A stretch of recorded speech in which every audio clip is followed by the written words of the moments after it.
সুপ্রিয় দর্শক, আজকের এই প্রতিবেদনে আপনাদেরকে জানাবো সুপ্রিম কোর্টে 26,000 চাকরি বাতিলের মামলা যে চলছে সেই মামলা সুপ্রিম কোর্টে কি অবস্থায় রয়েছে, বা এই 26,000 চাকরি বাতিলের মামলা সুপ্রিম কোর্টের বর্তমান প্রধান বিচারপতি সঞ্জীব খান্নার আমলে নিষ্পত্তি হতে কত দিন সময় লাগবে, এ সম্পর্কিত গুরুত্বপূর্ণ একটি আপডেট আমাদের কাছে এসে পৌঁছেছে।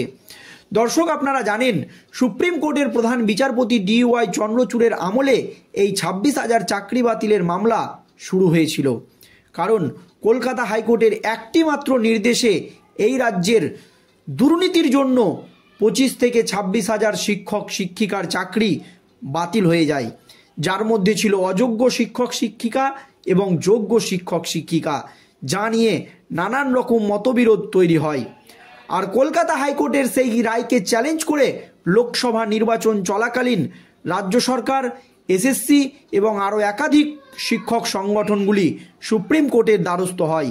তারপর কলকাতা হাইকোর্টের সেই রায়ে স্থগিতাদেশ দিয়ে দেয় সুপ্রিম কোর্টের প্রাক্তন প্রধান বিচারপতি DY চন্দ্রচূড়, যাতে করে লোকসভা নির্বাচন চলাকালীন রাজ্যের শাসক দল তৃণমূল কংগ্রেস অনেকটাই স্বস্তি পায়। এরপর DY চন্দ্রচূড়ের আমলে বারবার এই 26,000 চাকরি বাতিলের মামলা শুনানির জন্য উঠেছিল, কিন্তু সময়ের কারণ দেখিয়ে বা কোনো না কোনো কারণ দেখিয়ে এই মামলার শুনানি পিছিয়ে গিয়েছে। এছাড়াও সরকারি কর্মচারীদের ন্যায্য অধিকার দিয়ে মামলার শুনানিও কিন্তু সুপ্রিম কোর্টের প্রাক্তন প্রধান বিচারপতি DY চন্দ্রচূড়ের আমলে 13 বার পিছিয়ে গিয়েছে। একাধিক গুরুত্বপূর্ণ মামলার নিষ্পত্তি করেছেন সুপ্রিম কোর্টের প্রাক্তন প্রধান বিচারপতি সঞ্জীব খান্না, কিন্তু কিছু কিছু মামলা নিয়ে তাকে বারবার প্রশ্নের মুখে পড়তে হয়েছে। তার মধ্যে সবচাইতে গুরুত্বপূর্ণ যে দুটি মামলা, সেটা হচ্ছে সরকারি কর্মচারীদের ন্যায্য অধিকার DA মামলা এবং 26,000 চাকরি বাতিলের মামলা। আর এরপর প্রধান বিচারপতি DY চন্দ্রচূড় অবসর গ্রহণ করার পর সুপ্রিম কোর্টের প্রধান বিচারপতি পদে বসেছেন সঞ্জীব খান্না। সঞ্জীব খান্না কিন্তু পরিষ্কার জানিয়ে দিয়েছেন যে সমস্ত মামলা সুপ্রিম কোর্টে দীর্ঘদিন ঝুলে রয়েছে, সেই সমস্ত মামলা দ্রুত নিষ্পত্তি করতে কি করণীয় তা নিয়ে কিন্তু তিনি বড়সড় পদক্ষেপ নেবেন, বা কিভাবে এই সমস্ত মামলাগুলোকে দ্রুত নিষ্পত্তি করা যায় তা নিয়ে যা যা করণীয় তাই তিনি করবেন। যদিও চন্দ্রচূড়ের আমলে চলা একাধিক নীতির পরিবর্তন করেছেন সুপ্রিম কোর্টের বর্তমান প্রধান বিচারপতি সঞ্জীব খান্না, যার তীব্র বিরোধিতা করেছেন সুপ্রিম কোর্টের বর্ষিয়ান আইনজীবী কপিল সিব্বাল এবং অভিষেক মনু সিংভি। তারপরও নিজের দাবিতে অনড় সুপ্রিম কোর্টের বর্তমান প্রধান বিচারপতি সঞ্জীব খান্না। তবে সঞ্জীব খান্নার হাত ধরে SSC মামলা সুপ্রিম কোর্টে কত দূরে পৌঁছেছে বা কী অবস্থায় রয়েছে তা নিয়ে অনেকের মনেই যখন একাধিক প্রশ্ন উঠছে, তখন এই 26,000 চাকরি বাতিলের মামলা নিয়ে সুপ্রিম কোর্ট থেকে এসেছে একেবারে বড়সড় আপডেট। SSC নিয়োগ কেলেঙ্কারির জন্য বাতিল হওয়া 26,000 চাকরি নিয়ে সুপ্রিম কোর্টের ঝুলে থাকা মামলায় নতুন এবং চাঞ্চল্যকর তথ্য সামনে আসলো।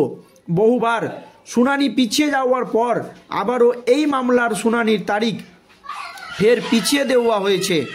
শীর্ষ আদালতের প্রধান বিচারপতি সঞ্জীব খান্না এবং বিচারপতি সঞ্জয় কুমারের বেঞ্চে এই মামলার শুনানি হওয়ার কথা ছিল, তবে বৃহস্পতিবার এই শুনানি হয়নি।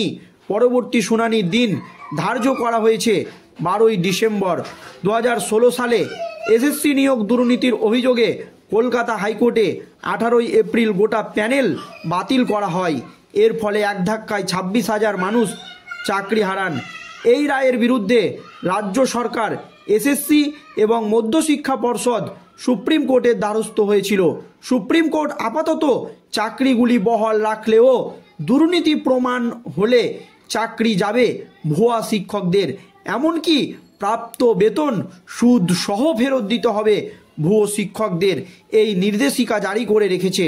শুনানির দিন ধীরে ধীরে পিছিয়ে যাচ্ছে সুপ্রিম কোর্টে, যা নিয়ে প্রশ্ন উঠেছে।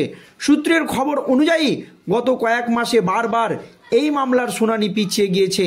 মামলার শুনানির তারিখ ঠিক হলেও তা নাকি সময়ের অভাবে পিছিয়ে গিয়েছে, এমনই তথ্য সামনে আসছে। বৃহস্পতিবারও একই কারণে শুনানি হয়নি। আদালতের পক্ষ থেকে স্পষ্ট জানানো হয়েছে, একই দিনে একাধিক গুরুত্বপূর্ণ মামলার শুনানি থাকায় এই মামলার শুনানি করা আর সম্ভব হয়নি। তবে সুপ্রিম কোর্টের বর্তমান প্রধান বিচারপতি সঞ্জীব খান্নার তরফে পরিষ্কার জানিয়ে দেওয়া হয়েছে যে 12ই ডিসেম্বর প্রধান বিচারপতির বেঞ্চে এই মামলার শুনানি হবে। 12ই ডিসেম্বরকে কেন্দ্র করে সমস্ত চাকরি প্রার্থীদের মধ্যে আশার আলো দেখা গেছে, কারণ এই শুনানিতে হয়তো 26,000 চাকরির ভবিষ্যৎ নিয়ে একটি গুরুত্বপূর্ণ সিদ্ধান্ত গ্রহণ করতে পারেন সুপ্রিম কোর্টের বর্তমান প্রধান বিচারপতি সঞ্জীব খান্না। তবে যাদের চাকরি চলে গিয়েছে তাদের কি অবস্থা? হাইকোর্টের রায়ের পর সুপ্রিম কোর্ট আপাতত সমস্ত চাকরি প্রার্থীদের একটি আশ্বাস দিয়েছে, তবে চাকরি বজায় রাখার জন্য অবশ্যই চাকরি প্রার্থীকে দুর্নীতিমুক্ত প্রমাণিত হওয়া বাধ্যতামূলক। বর্তমানে চাকরি নিয়ে সংশয়ের মধ্যে দিন কাটাচ্ছে প্রায় 26,000 চাকরি প্রার্থী, যারা রাজ্যের বিভিন্ন স্কুলে শিক্ষক হিসাবে নিযুক্ত। দর্শক, এই আবহে এসএসসি নিয়োগ দুর্নীতির মামলায় 26,000 চাকরির ভবিষ্যৎ এখনও সম্পূর্ণভাবে সুপ্রিম কোর্টের রায়ের ওপর নির্ভর করছে। এই মামলার প্রতিটি আপডেট রাজ্যের শিক্ষকদের বিরাট প্রভাব ফেলছে। এখন 12ই ডিসেম্বর এই মামলার কি শুনানি হয় সেটাই দেখার।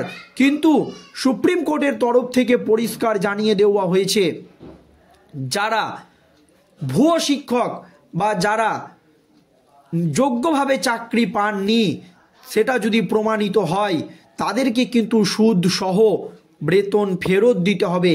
এই কথা কিন্তু সুপ্রিম কোর্টের তরফ থেকে বলে দেওয়া হয়েছে। যদিও এসএসসি প্রথমে দাবি করেছিল যে 8,000 ভুয়ো শিক্ষক রয়েছে, তবে সেই যোগ্য এবং অযোগ্যের তালিকা বারবার সুপ্রিম কোর্টের তরফ থেকে চাওয়া হয়েছে যে কারা যোগ্য এবং কারা অযোগ্য। এই নিয়ে এখনও এসএসসি কোনো ফাইনাল লিস্ট বা ফাইনাল তালিকা হয়তো দেয়নি সুপ্রিম কোর্টকে। তাই কারা যোগ্য এবং কারা অযোগ্য, যোগ্য প্রার্থীদের চাকরি থাকবে না যাবে, এবং ভুয়া শিক্ষকদেরকে তো সুপ্রিম কোর্টের তরফ থেকে পরিষ্কার বলে দেওয়া হয়েছে যে যারা ভুয়া তাদেরকে কিন্তু সুদ সহ বেতন দিতে হবে, কিন্তু যোগ্যভাবে যারা চাকরি পেয়েছে তাদের কোনো কিন্তু ভয় নেই। আর এই আবহে এত কিছু করার পর 12ই ডিসেম্বর সুপ্রিম কোর্টের প্রধান বিচারপতি সঞ্জীব খান্নার বেঞ্চে কিন্তু এই 26,000 চাকরি বাতিলের মামলা উঠতে চলেছে। সেই দিন সুপ্রিম কোর্টের প্রধান বিচারপতি সঞ্জীব খান্না কি পদক্ষেপ নেন